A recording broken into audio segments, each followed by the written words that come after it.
Ya teman-teman, saat ini saya sedang berada di Tebidah ya teman-teman.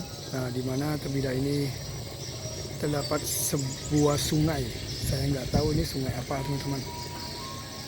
Ini kemungkinan Sungai Kayan ya teman-teman ya.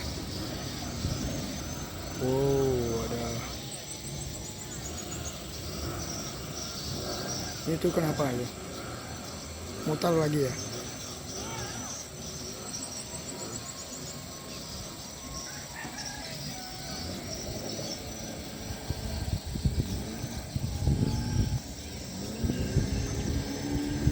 Oh iya, mutar lagi itu.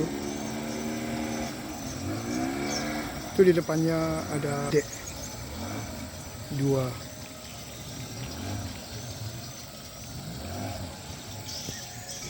Ini bagi teman-teman yang tahu ini sungai apa, nanti di komen di kolom komentar ya teman-teman ya. Jujur saya nggak tahu nih sungai apa ini namanya. Oke, sampai ketemu lagi di video saya yang berikutnya teman-teman.